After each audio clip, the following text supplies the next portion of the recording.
Transcendence. Chapter 4. The Missing Piece.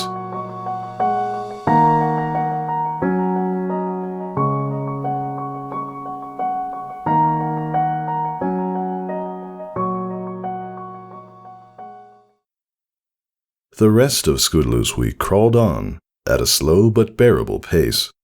Her tapered practices did well to balance with Miss Meterstick's insufferable nagging, and both her posture and voice vouched for her relative abundance of energy, a relic of her pre-flight days. It was with this energy that Scootaloo awoke Friday morning, bright-eyed and bushy-tailed. On the scent of sautéed vegetables, she glided through the hallway, toward the kitchen, and onto a stool that sat on the living room side of the kitchen's wraparound bar table. She leaned forward, breathing deeply of the sizzling stir-fry, then releasing it. From where he stood before the stovetop, Tycho looked over his shoulder and smiled. "You're up early? Excited?" Scootaloo nodded her head, eyes fixed on the skillet. Uh-huh. She licked her lips. Thought so. I took an hour off this morning, so I could cook you up a good breakfast for your big day. He took the skillet of vegetables off the heat and scooped them onto a plate, which he then set at her hooves. Scootaloo paid no mind to the steam wafting from it, and dove into the vegetables as if in an eating contest. Just as quickly, she coughed them out again and waved a hoof over her tongue. "What'd you expect? I just took them off the stove," Tycho said, brow raised. Undeterred by her blunder, Scootaloo blew on the vegetables. Tycho laughed. Well, at least you learn from your mistakes. The steam dwindled to a tiny wisp before Scootaloo tried again. Her tongue unburned this time, she devoured her breakfast, strapped on her saddlebags, and took flight for school. "Thanks, Dad," she called over her shoulder, having almost forgotten to do so in her excitement. She saw him wave his farewell from the doorstep before she turned back to the sky. Her flight to school felt instant, just as she hoped the day would. Through the front door she flew, landing just outside her classroom, a big smile on her face as she stepped inside. To her surprise, Mrs. Meterstick also wore a smile as she sat behind her lacquered desk. It curled deviously to one side, and Scootaloo felt her own fade as her teacher spoke. "Hello, Scootaloo." Good morning?" Concerned that the old hag would ever speak to her so politely, Scootaloo eyed her as she trotted to her seat. She immediately turned to her friends. "What's with her?" "I don't know," Applebloom said. "She's been like that since I got here." "It's kind of creepy," Sweetie Belle added. That was a fact Scootaloo could get behind. She nodded her approval before saying, "It is. We need to get—" The school bell rang, and Scootaloo rolled her eyes. It was like it always knew right when she was about to speak. "We need to get to the bottom of it fast," she whispered, before Mrs. Meterstick cleared her throat to begin the day. The trio shared a nod, then bided their time for lunch, which didn't take long thanks to Miss Meterstick's bubbly new attitude. Applebloom slammed her glass of milk on the lunch table, spilling its contents everywhere, and wiped a milk mustache from her lips. "I don't get it. Why is she so neighborly all of a sudden?" Sweetie Belle shrugged. She swallowed the mouthful of daffodil sandwich she'd been chewing. "I don't know." "Well," Scootaloo looked down at the spaghetti she'd been idly twirling with her fork. Head rested on a hoof. "Besides Diamond Tiara and Silver Spoon, she knows every pony in class hates her." She raised her fork and tilted it to let the spaghetti plop back onto the plate. "Maybe she's trying, like, reverse psychology or something." "Trying what?" Sweetie Belle asked, brow raised. Cross, Applebloom leaned over the table at Scootaloo. "Mrs. Meterstick actually trying to be nice? I don't believe it." She sat down and thumped a hoof on the table. "She's up to something. I just know it." "But what?" Sweetie Belle asked. Neither Applebloom nor Scootaloo answered, and after a moment, they collectively sighed. The bell rang. "Well, I guess we should just enjoy it while it lasts," Scootaloo said, before tossing her fork on her lunch tray to take to the garbage bin. "However long that is," Applebloom replied. The laugh that escaped Scootaloo was contagious, spreading to the others and following them to class. In their seats with smiles on their faces, they looked forward to what was in store. As Scootaloo expected, it went well. Mrs. Meterstick was still as charming as she was that morning, and the hands of the clock seemed to race each other about its face, to the ever-beautiful 3 o'clock because of it. The bell rang to much celebration, Scootaloo being no exception. Into the air she leapt with a shout of joy, before gathering her things to speed out the door on the heels of her peers. But before she crossed the threshold, a soft, sweet voice that she almost didn't recognize as Mrs. Metersticks called out to her. Scootaloo, would you wait a moment, please? Scootaloo's face tensed in worry as she looked up at Mrs. Meterstick's ever-present smile. But I have to... Scootaloo, this is important, and I've put it off for far too long. Scootaloo bit her lip. She hadn't done anything wrong, not that she knew of anyway. Whatever the reason, it was making her late for Junior Speedsters. A chuckle escaped Mrs. Meterstick. Is something wrong?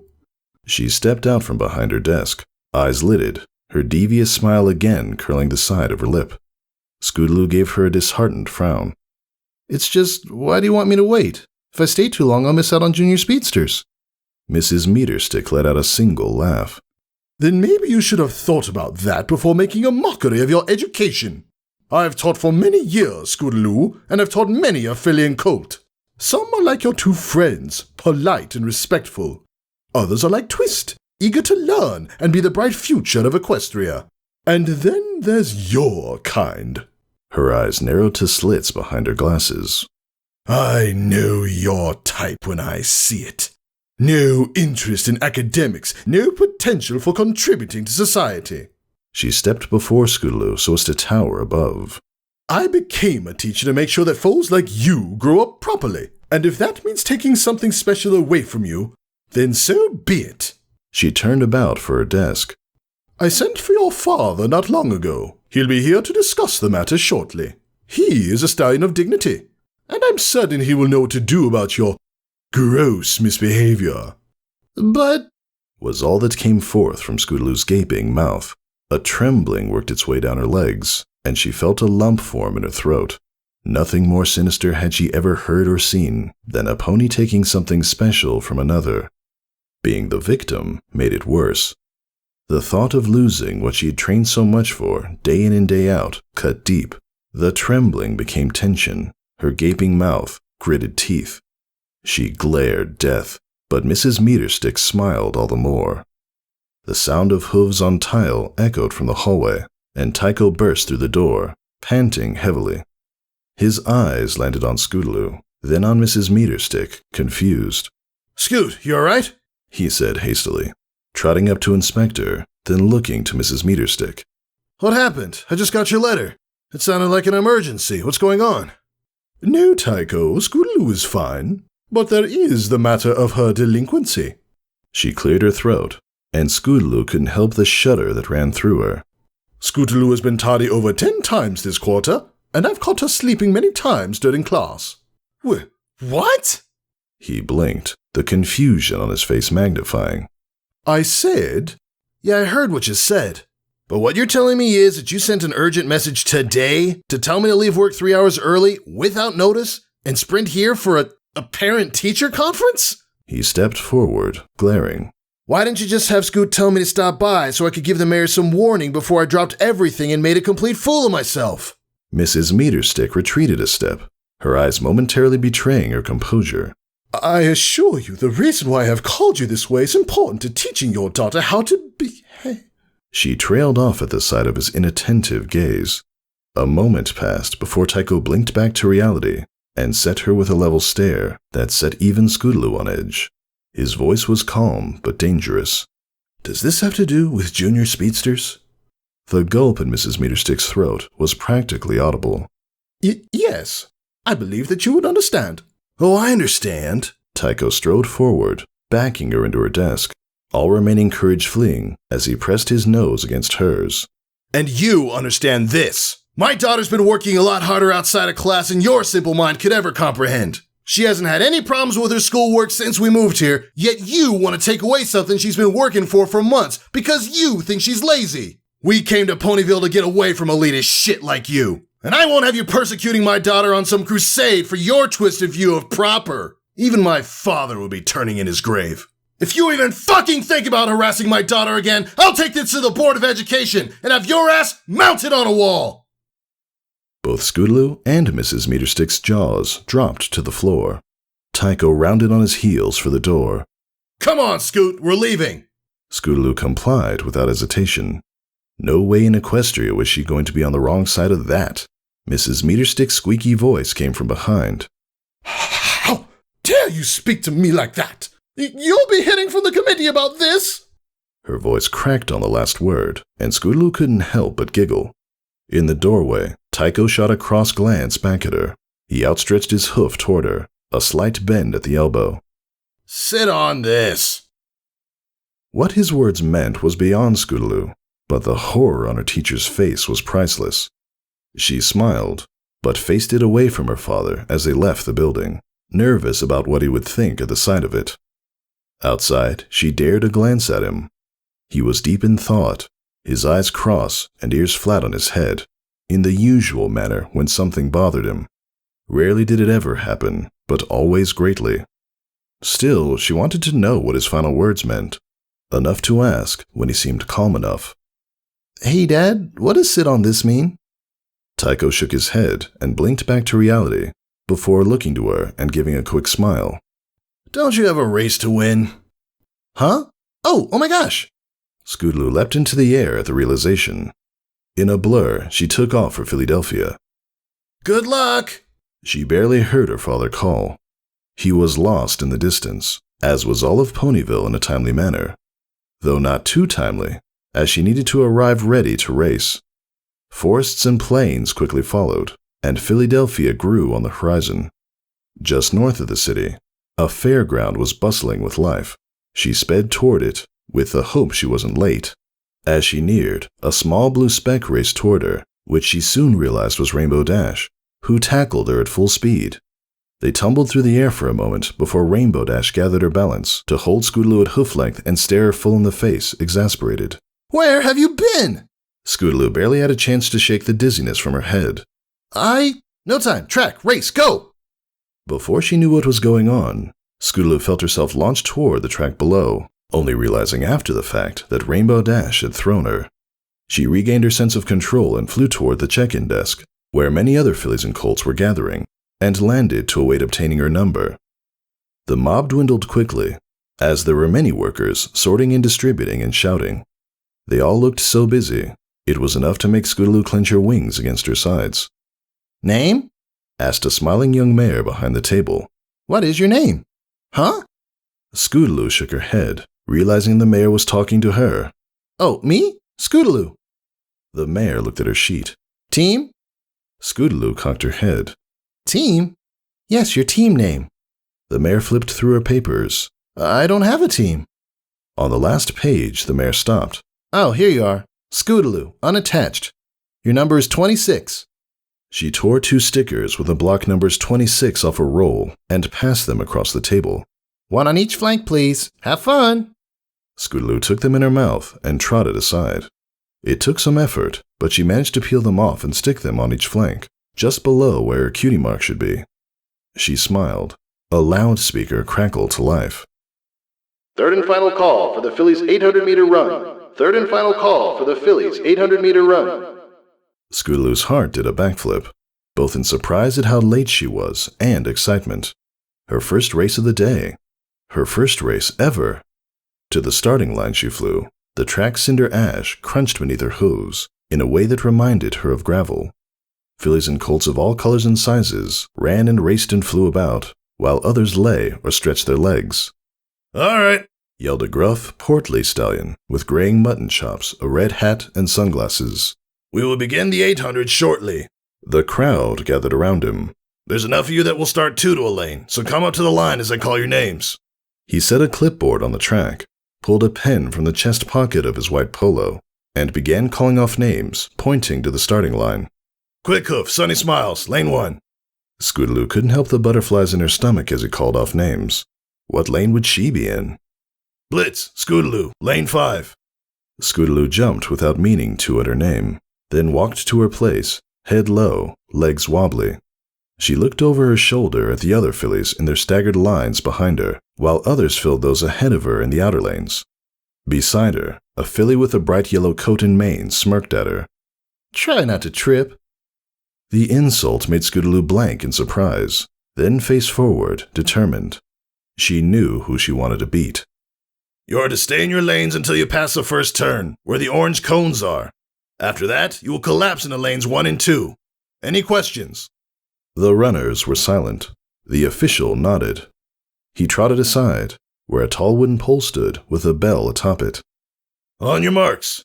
Scootaloo fidgeted in her place, unsure of what stance to take. Set! Her heart beat wildly in her chest as she focused on Rainbow Dash's advice. First lap hard but relaxed. The second, everything left. She licked her chapped lips. The bell rang. Scootaloo surged herself forward, feeling the cinder ash give beneath her hooves. Cheers burst from the stage of spectators as she raced around the first turn and took a small lead on her lane partner. Orange cones separated each lane from the other at the 100-meter mark, which a filly from lane 8 passed and cut inward. Not a second later, Scootaloo passed the cones and followed hot on her heels, making sure not to trip on any pony behind her. The thought of how exhilarating racing was passed through her mind, but was fleeting. Running was much harder than flying, her legs burning with the fire of exertion. At the second turn she drew back, and 2 others passed. She gritted her teeth. Keep it together! More clearly could the cheers of the crowd be heard on the homestretch. Rainbow Dashes picked easily from the ruckus. Come on, Scoot, 1 more lap! Keep it up! She stood at the finish line, a serious look on her face. Scootaloo grinned as she passed and leaned into her charge of the third turn. 400 to go. One of the runners ahead began slowing, and she kicked when she overtook him at 300 left. Around the final turn she sprinted, letting loose everything she had left.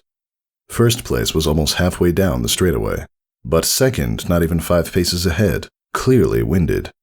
Scootaloo wheezed through the pain, inching nearer as they dashed down the final 100. The filly turned her head to see Scootaloo with surprise, before redoubling her sprint. Scootaloo cut into the other lane to try and pass, but she hadn't enough time. She finished less than a length behind, immediately collapsing into the cinder ash. She looked over her shoulder at those still finishing. The snarky yellow one staggered across the line, before toppling onto the field inside the track. Scootaloo laughed through her wheezes. Served her right. Great race, Scoot, you got 3rd! Rainbow Dash stood over her, smiling. 2:56 is a pretty fast time. She lifted Scootaloo onto her hooves and brushed off her coat before laughing. You're lucky these meets never run on time, or they'd be already running the 15. Come on, let's get you ready for it. Rainbow Dash leapt into the air, looking back at Scootaloo. The hint was quickly understood, and Scootaloo followed. How do you think you did? Rainbow Dash asked, as they took an easy pace toward a grassy field to the south. Scootaloo shrugged. I don't know, okay I guess. Kinda hurt though. She rolled her shoulders instinctively. You'll want to stretch out some when we land. Rainbow Dash poked her in the shoulder. You might not think it, but lots of your running muscles are attached to the ones you use for flying. Her statement wasn't much of a surprise to Scootaloo. Every beat of her wings felt like weights had been tied to her legs. But Scootaloo forced a nod. It would do no good to have Rainbow Dash think she was tired already. A minute passed before the two found themselves amidst other pegasi on the open field. Second call for the filly's 1,500-meter flight. Second call for the filly's 1,500-meter flight. Came the crackly loudspeaker. Rainbow Dash laughed and gave Scootaloo a smirk and an elbow jab. We're a little early this time. Scootaloo rolled her eyes, then trotted for the check-in desk. Much easier than before, she obtained her number, 6, and returned to Rainbow Dash. She started to peel one of the old numbers off, but Rainbow Dash held a hoof up to it. Just put it on over it. No reason to yank off all that hair 3 times. She gave a knowing chuckle. Scootaloo's eyes traced a line to the number on her flank, then the one on her hoof. Complying, she patched the new one atop the old. Now, Rainbow Dash said. Remember the 15 is different than the 8. She scrunched her face. Well, I mean besides flying and all, you get what I mean. But it's like the first lap of the 8 for the first half, then building into the last half. Fast all the way through though, but still kinda controlled. Seeing it for yourself is the best way to understand. Her gaze drifted over Scootaloo's shoulder. Should be about 10 minutes till they call you up. She readied her wings for flight. I'm gonna go look at the seating chart. You stay here and stretch out. Psych yourself up. Her grin complemented the peppiness of her voice, then to her namesake. Rainbow Dash was off for the boards, propped against the side of a tent. Scootaloo took her advice and began stretching, front legs and hind legs in religious order. While doing so, she observed the other competitors. Not many looked like racers, distance anyway. Some were larger than the sport favored. A rather harsh assessment, but true. It wasn't like she fared much better, her size in question. She would have considered herself the run to the litter, if not for the few smaller than her. It boiled down to guts. Who wanted to win more? On that front, Scootaloo had no doubt it was her. None of the others looked in any way, shape, or form as focused as she, except ones here or there with racing-centric cutie marks, but they were much older. She grinned. Time would prove the true victor. Rainbow Dash landed beside her. They got you in the second heat of 15. Some kid named Shadow seated 8 seconds ahead of what I entered you as. She smiled. Should be a good challenge for you. Third and final call for the Phillies 1,500-meter flight. Third and final call for the Phillies 1,500-meter flight. There they go, Rainbow Dash said, watching those in the first heat fly up through a large white cloud directly above. Should be about 6 minutes before you go up. A bell rang, and Scootaloo saw the racers take off toward a distant horizon, a dark orange one in the lead. She noticed Rainbow Dash watching with particular interest, her mouth open ever so slightly, ears swiveled forward. Rainbow Dash? She asked. Rainbow Dash shook her head. Sorry, Squirt, just watching that one up front. I want to see this, 'cause she was seated 503. There hasn't been any pony that fast in her age group since, me. She brushed a hoof on her chest, grinning. Scootaloo looked back at the racers. As Rainbow Dash had said, the one in the front was indeed fast. The clear winner before even reaching the halfway loop. You better get up there. The others are already going, Rainbow Dash said. Good luck. You'll see me up there cheering for you. With a smile, she took to a spectator cloud in the distance. Scootaloo smiled, comforted by the thought of Rainbow Dash's cheers. After a deep breath, she followed a few racers heading for the cloud above. Atop the cloud, not many were yet present, but her new vantage point gave her an excellent view of the finishing race. The dark orange filly crossed the finish line with no nearby competition. 5:26, a lanky white stallion called out. Scootaloo couldn't help her eyes widening in disbelief. Though it wasn't the time Rainbow Dash had said, such a speed was incredible. Though the filly didn't seem to agree, or think anything of it at all. She breathed heavily, but wasn't gasping for breath. A mild workout, it seemed she thought of it, simply trotting past the official, and then diving through the cloud. How a pony could be so comfortable after a race, Scootaloo couldn't understand. 5:58, 5:59. The official called for the next two racers to finish. Scootaloo shook her head. Such a lead was beyond ridiculous. The thought both cowed and humbled her. The last of Heat 1's contestants crossed the finish line, each in their own manner of exhaustion. As those of Heat 2 climbed through the cloud to take their place around Scootaloo. That makes 12, the lanky stallion said. Gee, we've been having just wonderful attendance today, haven't we, Sky? All these bright, smiling faces. A cheerful grin swept from ear to ear beneath bright yellow eyes. Grunted an older, plumper stallion beside him, checklist and hoof. Okay, so how many of you are excited to fly today? The lanky one asked as he raised a hoof into the air. He looked between the silent faces, awkwardness seeping into his own. Okay, then. Well, today we're... You're gonna fly to that cloud marker and back. Sky cut in. His words were like sandpaper. Any questions? Scootaloo snickered at the lanky one's admonishing glance at his partner. They were an odd pair. You'll fly to the marker on the right side, and loop around it to come back on the left. The lanky one clarified, still looking at Sky. Sky raised an eyebrow, a smile forming beneath his bushy mustache. Whatever the implication was, the lanky one flustered before shaking his head and forcing a smile at the group. Are we ready to fly? Scootaloo rolled her eyes. She could have been there and back in the time they had been bickering. Racing was what she wanted to do, and only one other participant looked up to snuff. Dark blue coat, black mane and tail. Flight races seemed much less organized in comparison to those on a track. No lines or boxes or lanes separated Scootaloo from the others at the starting line, which was also unstaggered. They all huddled to the line. Scootaloo could smell the hot breath of the fillies beside her. On your mark, the lanky stallion said. Set! Unlike the first race, the official rang the bell almost instantly, catching Scootaloo off guard. The dark blue filly took off in the blink of an eye to take a big lead in the starting dash. Scootaloo wouldn't have it. She dashed after her, wings pumping like engine pistons to make up for lost distance, the wind howling in her ears. She knew from the get-go that it would be between the two of them, the others already falling far behind. Cheers came and went from the stands as she passed them by, rainbow dashes still easily heard above. Focus, Scoots! It's not a sprint! Take her on the home stretch! The dark blue filly glanced over her shoulder and scowled. She again looked ahead and surged forward, and Scootaloo took the bait. She pumped her wings for speed as she was taught, forceful and rhythmic, not an ounce of energy wasted. Her cadence was what mattered, the goal of first place an afterthought to efficiency. Sure enough, when the dark blue filly rounded the loop and passed by, Scootaloo could see the strain in her face, drawing a grin on her own. She looped around the cloud marker and leaned further into her turn, slim as an arrow. The wind blew hard in her face to slow her down, but she knew it did so for the filly ahead and pressed on. Tears formed in her eyes due to its abrasiveness. Again she passed the stands, Rainbow Dash's voice cracking with the fervor of her shouts. Right here, Scoot! Right here! Go get her! Push it now!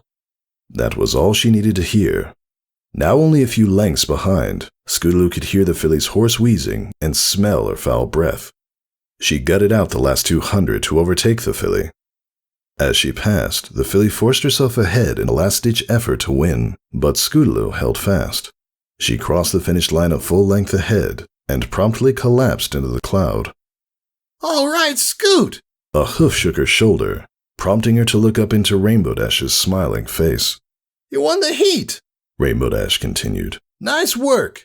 She sat down beside her, and Scootaloo rolled onto her side to suck wind. Thanks. That was hard, she said between breaths. Something about the moment struck Scootaloo. The way Rainbow Dash smiled down at her, hoof on hers, felt comforting in the most basic sense. I bet it was. Like it should be. You raced that smart. A moment passed in silence. Come on, you gotta stay loose for your last race. At that, Rainbow Dash fell through the cloud. Scootaloo waited for a second, lingering on the closeness she had felt. Rainbow Dash poked her head up through the cloud. You coming? Mm-hmm.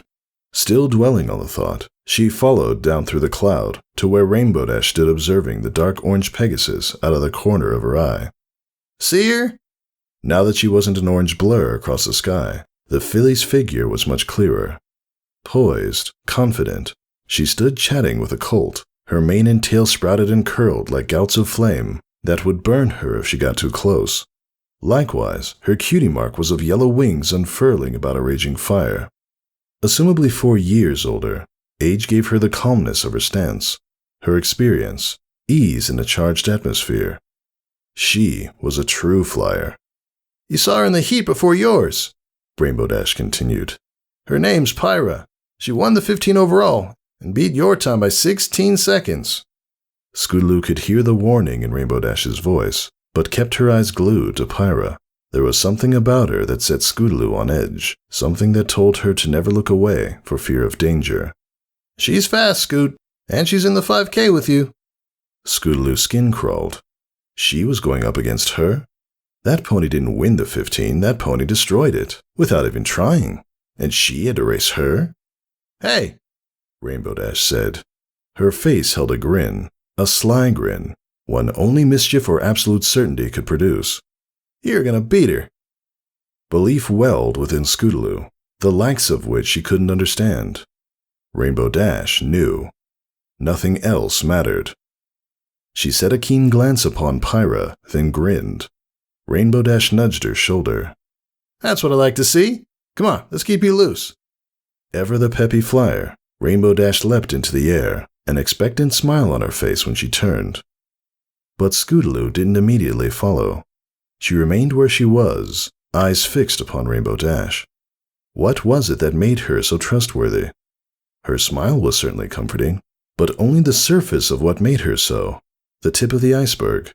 An energy hid within, vivacious and plentiful, in a way Scootaloo couldn't make out, and was directed at her, channeled into her. Even the thought of that smile, those eyes, had impact, and knowing she didn't understand what it was, forced a sigh from her lips. She then followed Rainbow Dash skyward, eyes glazed. She could hear Rainbow Dash speaking, but didn't bother listening, instead trying to wrap her head around the puzzle. There were many pieces in place, but the picture they made wasn't clear without the rest. What, she didn't know. Since the beginning of her training, Rainbow Dash had become increasingly relaxed around her. She smiled more, that was for sure, despite how the ringlets beneath her eyes grew more pronounced each day. Today, much more so. Nothing but training seemed to occupy her life, that and Scootaloo's, which was odd, since Rainbow Dash used to be infamous for her naps. Knowing she had renounced them for her sake made it all the more confusing. Why would any pony do such a thing to themselves? Perhaps she merely wanted to see Scootaloo improve, or like she said on their first day, it would be awesome. Maybe she felt obligated, compelled by something deeper, more instinctive. If so, was that natural? Why did she herself want to be here? She had learned to fly, under the wing of the one she most admired. Only Rainbow Dash's smile kept her here, and pushing through the pain she would rather avoid. It didn't make sense, but it felt so right. "Hello! Equestria to Scootaloo!" Scootaloo shook her head. Rainbow Dash had an eyebrow raised. "Were you sleeping?" "What? No, I was just—" Scootaloo averted her eyes. They flew a moment in silence. First call for the Phillies 5K flight. First call for the Phillies 5K flight. "That's our cue," Rainbow Dash said, before banking toward the field below. Another sigh escaped Scootaloo, and she followed without a word. On the ground below, Rainbow Dash turned to her, seriousness in her eyes.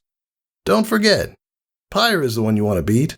She flew the 15 easy, meaning she knows how to pace, and her actual speed is much faster than we've seen. Don't try to outrace her. You'll lose if you do. Fly your own pace, but stay aggressive." She looked aside, her eyes fixed on something behind Scootaloo. "Stay with her, and your race will be in the last 8. It's gonna hurt, but I know you can do this." She smiled with certainty at Scootaloo. Second call for the Phillies 5K flight. Second call for the Phillies 5K flight. "They have the cones out, so they're gonna do a ground start to the cones." She snickered, her eyes closing as if recalling a memory. "Get out quick. You don't want to be in the middle of every pony else when you take off. These things never start off how they planned them, but that's not the point." She shook a dismissive hoof, the gravity of the situation wiping the smile from her face. "What is that you fly smart. You've got your target. Keep with her. And remember, when you think you've got nothing left, you do." She ruffled Scootaloo's mane. "Dig deep. Fight hard. I'll be out there cheering for you." In a rush of wind, she was off to the skies, leaving Scootaloo among her gathering peers. Scootaloo went to the check-in desk to obtain her race and box number. She applied the 10 to her flank, before heading for her box. Once there, she started to kick out her hind legs, to shake away the fatigue that had crept in. It didn't help much, but it occupied her, kept her focused. Without thinking, she turned her head to where Rainbow Dash had looked during her speech. Pyra stood chatting with others in the coming race, teammates presumably. She looked so calm, so collected. Scootaloo hadn't noticed the scowl creeping onto her own face until Pyra looked her way. Immediately it fled at her gaze, at the deceiving simplicity of it. Pyra's eyes fell upon her, emotionless but not thoughtless. On the surface they merely glanced. Within, they analyzed. Calculations of size and weight, wingspan and posture, confidence and willpower hummed in the fiery yellow of her eyes for no more than a second. She then looked away without so much as a second glance. How a simple glance could affect her so, Scootaloo didn't understand. But her scowl returned. She had her work cut out for her. A whistle blew, and Scootaloo turned to see the portly official from the 800 standing a ways beyond the starting blocks. He beckoned the crowd toward him. "Since we have so many competitors today, we'll start this race with a traditional ground run. he said, once they had gathered around him. At 200 meters by the orange cones, you'll take off and begin the flight portion of the race. That'll lessen the confusion at the start. His gaze swept across the crowd. After that, just stay inside the cloud markers. Any questions? The racers were silent, and he nodded with a grunt. Good luck to you, and have fun. He headed for the bell, while the crowd trotted to the line painted in the grass. Scootaloo took her box and looked about at the others and their pre-race rituals. Some stretched their wings. Others bounced on their hooves and did runouts. They all looked much older than her, excluding a few. A feeling of doubt crept up from the bottom of her stomach. Could she really win this? She saw Pyra's bright mane of fire at the far end of the line. On your mark, the official called out, drawing Scootaloo's attention to the stretch of grass ahead. She kicked her hooves out subconsciously, shaking out the lingering stiffness from the previous race. Set! She leaned forward, prepared to launch. Silence reigned during the grossly long pause, and anxiety filled the open air, suffocating and intolerable. The raucous clang of the bell finally released the tension, the competitors bursting forth in a stampede of adrenaline, like an invading army upon the unsuspecting landscape. Scootaloo charged to the head of the pack to keep pace with the brown filly. She turned her head to search for Pyra, determined to keep her in check, and was surprised to see her toward the middle of the herd. At the orange cone, Scootaloo put the thought aside and shot a beeline for the first cloud marker, a pair of clouds with orange flags atop them. She heard the chaos of those behind her, those entangled in their efforts to take flight, and giggled as Rainbow Dash's prediction came true. Marker after marker passed by, as those behind her slowly caught up, in an attempt to recover lost ground. Pegasi of blues and greens and browns sped past, which goaded her to pursue. Fly your own race. In a complete disregard of instinct, she resisted the urge as the course climbed high into the clouds. Even if she wanted to keep pace, elevation quickly took its toll. She slowed to match her previous strain, only to be disheartened further as more trickled past. Aren't you a little small to be in this race? A kind but disbelieving voice huffed over exertion. Scootaloo looked over her shoulder and saw Pyra slowly gaining headway. There she is. Just stay with her. Scootaloo gritted her teeth and picked up her pace to match her target. The two reached the peak of their ascent before banking leftward into a dive. Wind blasted in her face at the speed. A twinge in Scootaloo's side started to form, but she ignored it and powered downward. She kept a solid pace with Pyra, slowly gaining territory over the other racers. The dive leveled out just above the cinder track, where the cheers of excited spectators came and went in an instant. The course banked upward.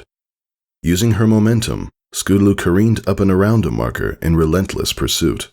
Pyra shot a quick glance over her shoulder, and Scootaloo saw the confused agitation on her face. With an audible grunt, Pyra kicked up her pace. Though the twinge in her sides grew, the high of competition compelled Scootaloo onward. She could do this. Unable or unwilling to continue, large pockets of racers fell to the wayside as she and her rival barreled toward the next marker. Their breathing and wheezing filled the air as Scootaloo passed, and she would have smiled if not for the pain in her sides. Another dive brought them low over a nearby forest, tearing leaves up into the air to dance into the distance, given voice by the wind in Scootaloo's ears. Pyra's tail flailed about like a roaring flame, harassing her with its wild dance as she passed the 3K cloud marker, and more quickly fading cheers. Scootaloo's mouth became dry and pasty. She hacked up a mouthful of phlegm, but the undesirable substance stuck in her mouth. She spat it out at the expense of another precious breath, and began to suck wind as the mucus trailed down from the side of her neck. Just keep breathing. Scootaloo and Pyra quickly overtook the last of their competition, striking out ahead to vie for the gold. Pyra's vibrant tail ahead rose further into the air, and Scootaloo followed it with her eyes. A wave of dread washed over her. Oh, Celestia, not again! Scootaloo felt as if she was on death's door. Her muscles screamed beneath the torture, and the pain in her sides erupted into fire. Her heart pounded wildly, crying out for mercy. She watched her rival make the gradual climb to the finish line in the clouds, slowly outdistancing her. I can't do this. It hurts too much. I can't. A sudden movement in the corner of her eye caught her attention. The displaced vapors of the final cloud marker evaporated to reveal Rainbow Dash righting herself from landing. 800 meters, Scoot! She's right there! Go! Her heart gave a flutter, and her pupils widened in response to the surge of adrenaline. The strain of fatigue melted away as her breath became full-bodied, its magnitude rushing through her mind like a flood of cold water. Rainbow Dash! Her smile, the happiness embodied by such a simplistic expression, the very idea of being something Rainbow Dash could be proud of, filled her. Scootaloo accelerated in an explosion of energy, every muscle firing her forward like overcoiled springs. A wry smile streaked her face as the dancing flame came nearer by the second. 3 lengths. It whipped in the wind, almost within reach. 2 lengths. Pyra's breathing was loud, almost raspy. She dared to glance back, and in her eyes Scootaloo saw disbelief swell like a tidal wave. Scootaloo's grin doubled, then was lost to a gritting of teeth to wring out every last drop of energy. 1 length. The wind of Pyra's wing beats warped the air between them as Scootaloo came abreast for an instant, the finish line not 20 meters ahead. She dared not turn to look her opponent in the eyes, but could feel the desperation radiating from her like waves of heat. She was spent, squinching her eyes against the pain of her final stroke. Scootaloo crossed the finish line and fell to the clouds, its vapors scattering her in a rolling stop. The clouds' fluff was a beautiful feeling, like soft blankets that only wanted to ease the daggers in her sides and the swimming in her skull. Her muscles were like gelatin. She could have lain there forever. Suddenly, something gripped tight about her shoulders and pulled her up into a warm body. She squirmed for a moment before turning to see Rainbow Dash on the verge of tears. You won! I knew you could do it! Rainbow Dash said, choking on her happiness. This was her prize. Not the endless clamor and praise of spectators, nor the knowledge that she had bested dozens of older Pegasi. It was the warmth of Rainbow Dash's breath, the joy in her eyes, and the soft, colorful strands of mane that brushed against her forehead. She felt like butter, melting in the loving warmth of Rainbow Dash's embrace. She returned the gesture, treasuring the moment.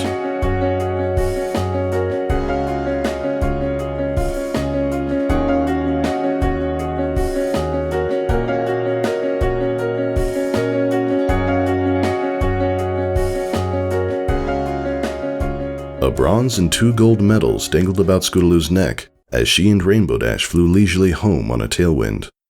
They flew in silence, Scootaloo preferring her thoughts of the 5K and her internal dialogue over speaking. She felt so confident at the start, despite everything Rainbow Dash had said. She cursed herself and the uncertainty she felt near the end. Her surrender at the final stretch. Rainbow Dash had won it for her. Scootaloo looked to her, then down to the medals clinging against her chest. She was the reason there were 2 golds instead of 1. She was the reason there were any medals at all.